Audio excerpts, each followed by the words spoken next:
신기한 장사의 신, 지금부터요. 신기한 장사 아이템부터 북한의 장사 특별한 노하우까지 알아보도록 하겠습니다. 첫 번째 주제는요. 문제로 준비했거든요. 화면 보여주세요.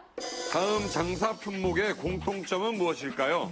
꿀벌, 연필, 사탕과자, 신발, 학습장, 옥수수가루, 꽃게, 털개, 뱀, 독, 낙지, 생복, 암캐구리, 꿩, 해삼, 찹쌀, 쌀, 황경피, 오미자, 정목나무 열매, 오가피 껍질, 무명초, 뭐야? 껍질, 공업품, 그런 거안 돼. 온밀가루, 골동품, 시오, 용담초, 해신, 부채마, 애기손, 돌버섯, 두부콩, 마가봇, 열매, 담배, 사카린, 도자기, 니켈, 화고철, 감자, 잣금, 달걀, 명태, 외화와 나무. 미치겠다. 뱀도. 야, 뱀떡이 뭐야, 이게? 이거 어디다 쓰는 거예요? 어떻게 구하고? 독침 만들 때 쓰나요? 독침? 여기다? 예, 독침 맞을 때 쓰는 나는 잘 모르겠는데 일단 가져다 팔기만 했어요. 근데 저기 나오는 것은 북한의 항해남도 해주에 감이 있어요. 살모사를 기르는 공장 이렇게 농장이 있어요. 그 사육사가 있는데 거긴 데서 뱀독을 제가 사가지고 병에 들어있어, 뱀떡이 병에? 병에? 네, 뱀독을 병에다 여요. 뱀을 데서 뱀독을 이제 저 최대로 이렇게 있거나 그 성질을 살려서 이렇게 뱀독을 축출해요. 그래서 팔아 먹는 거예요. 근데 이렇게 표결액 이렇게 있거나 이 무슨 이 갑산염 이런 데 최고로 하더라고요. 궁금한 건 네. 어쨌든 북한에서 밀수를 하다가 적발이 되면 처벌이 어떻게 되는지 궁금해요. 북한에서 밀수하다가 잡히면은 구류장에 들어가요. 우선 구류장에 들어가가지고 조서를 써요. 조서를 써가지고 거기에 톤으로 이렇게 했을 때는 형기 단련대나 형기를 많이 매겨요. 거기에 많이 매겨서. 경숙 씨는 걸려본 적 있어요?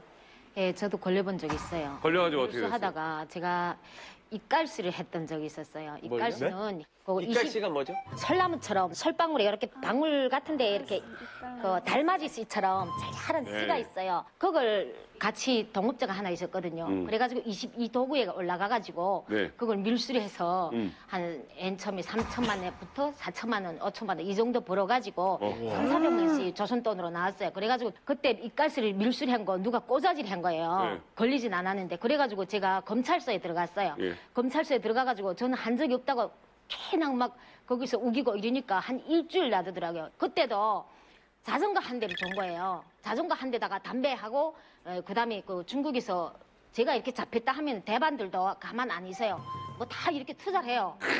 내가 나와야만이 중국 사람도 버는 거예요. 네, 중국 사람도 벌기 때문에 우리 저 아무개 엄마를 빨리 껑지내자. 그래야 우리도 벌지 중국 사람도 벌고 나도 벌고. 이야. 그래가지고 중국에서부터 막 그 물건이 넘어와요. 그래가지고 다행히 제가 형길로 완전히 떨궜더라고요. 그래가지고 일주일 되는 날 오전에 12시에 딱 나왔어요. 만약에 밀수하다 잡히면 우리나라 전부 다 물품들 압수당하잖아요.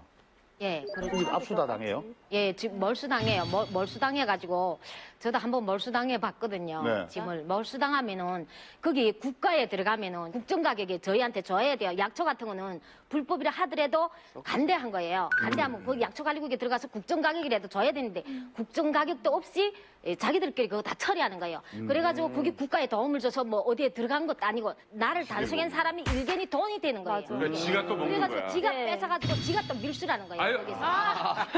그러니까 그저 이 경찰 여기서 말하면 경찰이라도 드러내는 강도다는 거예요. 예, 그러면은 제가 실제 약초를 그때 당시 한 톤 많지는 않았어요. 한 톤 몇백인가 뜯게 하는데 해산 보유소대 독고지도원이라고 있었어요. 중국성을 가진 독고지도원이라고 있었는데 이분이 그때 그 정치대학에 올라가게 됐어요. 그래가지고 보위부장하고 말해가지고 그걸 자기가 다 처리해가지고 그 해산이 그 수원지 있지 않아요? 그 뚝으로 다 넘겼더라고요. 그날로 처리했더라고요. 그래서 내가 손을 못 쓰게 해서 그때 뜯게 하는데 그 사람 그거 팔아가지고 보위 정치대학에 올라간 거예요. 그러니까 거기 보면 돈이 이렇게 막 명절 전 이럴 때 돈이 좀 그 보위 지도원들도 돈이 필요할 그 시기가 가장 예, 자기가 보고 있다가 정치학교 갈 때는 네. 예, 내가 정치학교 가야 되겠다 하면 밀수선을 한번 쫙 흩어요. 그러다가서 큰 밀수제를 있잖아 치는 거예요. 일반 밀수 안 하는 지역에서도 명절 때 되거나 뭐가 돈이 필요하다 싶게 되면 모든 경찰 부하원들은 완장을 갖고 있어요. 검열원이라는 완장. 필요할 때면 그 완장을 다 끼고 나서 지나가는 사람 돈 좀 있어보이는 거 무조건 걸고 들어가. 야, 그 집 뭐야? 맞아. 예, 그 자리에서 봐가지고 만약에 송기라도 그 돈 되는 송기한다고 야 압수해가지고 그거를 갖다가 국가에다 바쳐야 되는 거예요. 근데 자기 이름으로 바쳐가지고 거기에 나오는 보상금을 자기가 받는 거예요. 이거 어떻게 밀수는 불법이잖아요. 불법이죠. 불법인데 처음에 어떻게 시작하게 된 거예요? 원래 직업은 미용사였어요. 제가 이렇게 성격은 정말 언짢았어요. 언짢았는데 너무 북한 그 고난이 행군하면서 악이 생긴 거예요. 너무 진짜 지치고 어찌고 하다가 제가 고난이 행군식에 그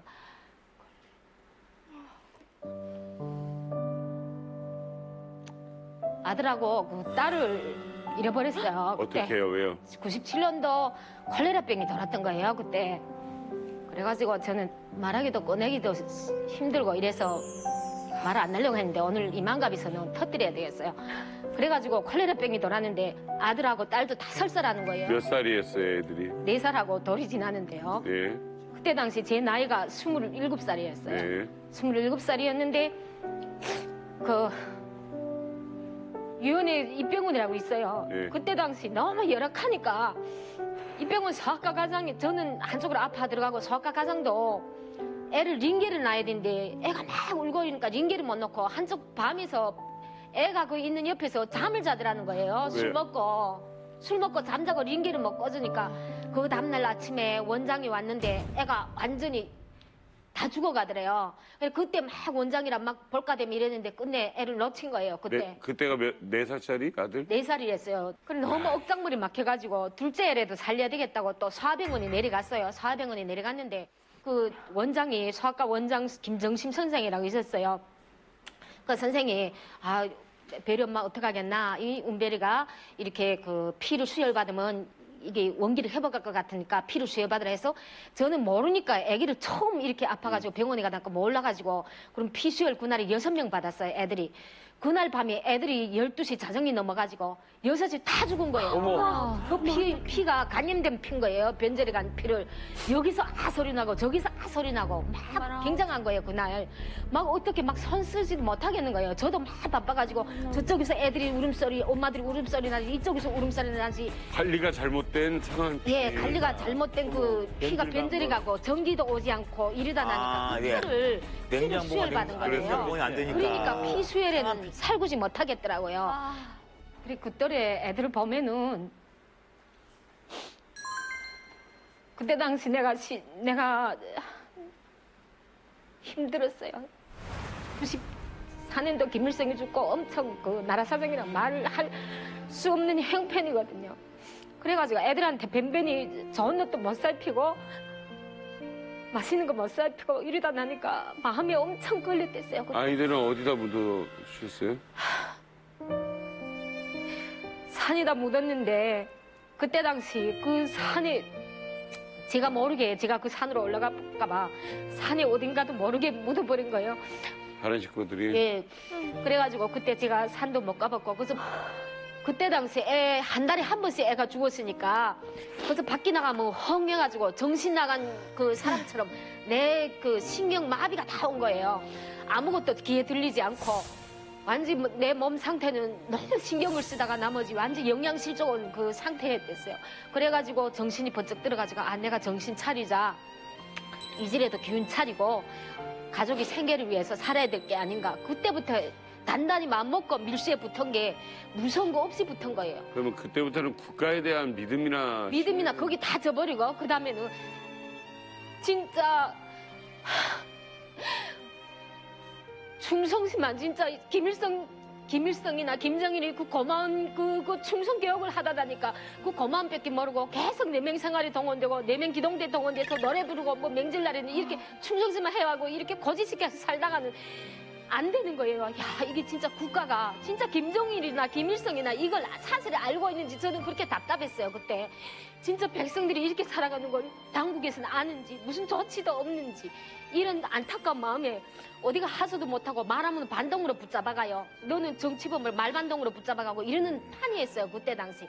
우리 김경숙 씨 어쨌든 간에 열심히 사셨어요. 그 뒤로 자녀는 하나 더 있죠? 예, 나중에 예.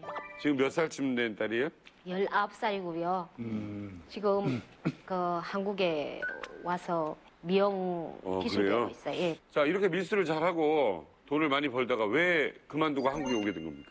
그만두게 된 동기는 2009년도 10월 10일이면 당창건 기념일에 저는 밀수를 할 때는 명절날 계기를 해서 해요. 네. 4.15, 2월 16일, 뭐 1월 1일 이렇게 해서 하는데 그때 당시 그 약초는 석톤 500가량 적재를 하고 그 밑에 딸보가 있었어요. 딸보란 거는 동보고 우리가 밀수제들끼리 말하는 게 딸보라면 통하는 거예요. 그래가지고 그때 싣고 제가 먼 거리에서 보천군에서부터 그 까먹걸 그 주체바위 초소까지 내려와야 돼요. 그래 밤 12시 제가 그 약속 시간을 장만했는데 그때 어떤 지인이 꼬자질한 거예요. 예. 그래가지고 국경경비대 작전부에서 저를 생포를 하느라고 그 참 맞았고. 연풍구 초소 있잖아요. 아는 군관들이기 때문에 왜 그러냐까 이거 봐줄 형편 못 된다는 게야. 이게 지금 그 경비대 레단장이 직접 지휘해가지고 작전부에서 작전 참모장까지 다 나왔대요. 그래 붙잡으러 나왔는데 더는 안 되니까 지금 다 실으라는 게요. 그래 보니까 상황을 보니까 밑에서 오도바가 있잖아요. 불을 쫙 비추고 완전 생포했더라고요. 그게 말 자체 완전히 뭐 알지산 투쟁이라 했으면 좋겠는지 너무 어처구니 없는 거예요. 그래가지고 진군들 다 피신시키고 실어가라. 그럼 레단이 실어가라 해서 실어갔다가 한 보름 만에 지문 찾아 나와가지고 보니까 그 간모량도 많이 가고 그랬댔어요. 거기에 간모도 많이 가고 이래가지고 그걸 봉창하느라고 제가 중국 쪽에 왔던 것 같아요. 그래서 이제 탈북하게 된 거예요? 예, 탈북에.